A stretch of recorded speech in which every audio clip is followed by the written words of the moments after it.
سلام بچه، سلامتی شما را خواهان هستم. راستی از شما معذرت میخوام. بعدا گفتنی هستم که دیروز پیش صبحگاهان ساعت 5 زنگ زدین، اما زنگ شما را من جواب دادن نتونستم. بخشش معذرت میخوام بچه جون. راستی گپ ما شبانه هم کردیم، روزانه هم کردیم، اما از شما معذرت میخوام بچه، به خاطری که از شما دور هستم. راستی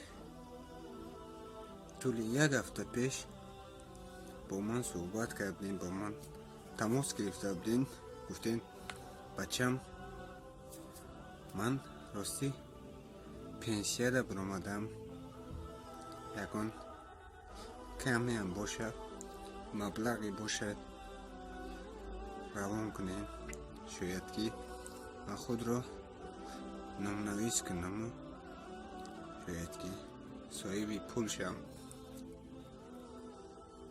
که هر ماه پنسیه خود را گیرم و تا که شما را ناراحت نکنم.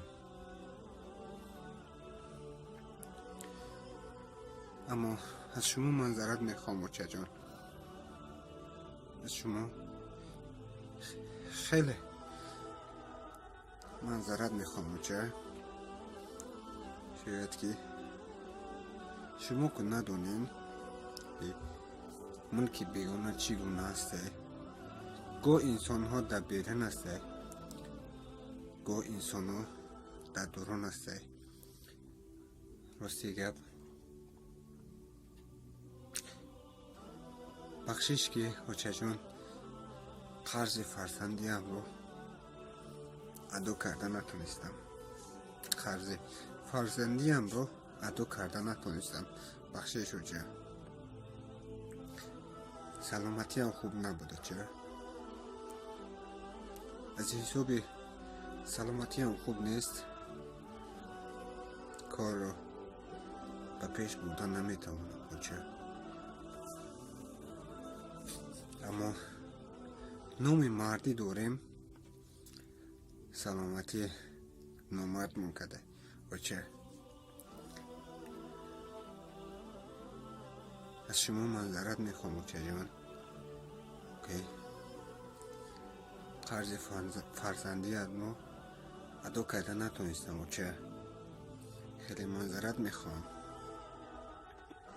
خیلی معذرت میخوام.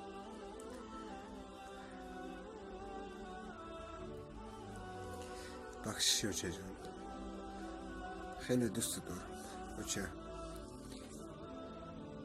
تا که امروز شما کنار ما هستین، شاید که ما به قدر مادران نرسیم.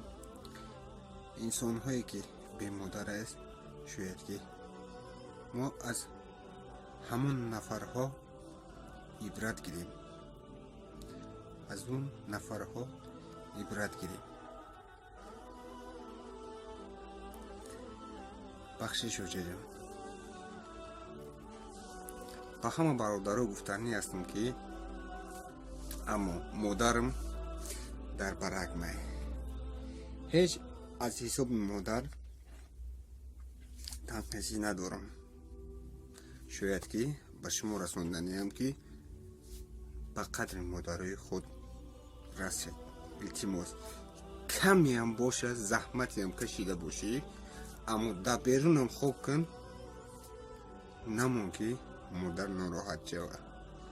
مادر بهترین نعمت ہے، بهترین از زندم، از فرزندم، از همه چیز دنیایی، از خاندم، از پولدم، از مالدم، از همه چیز دنیایی مادر برای ما را بزرگ است، مهربان است. همه مادرها را دوست می‌دارم. خدا نگهدار بچه جان، پناه خدا.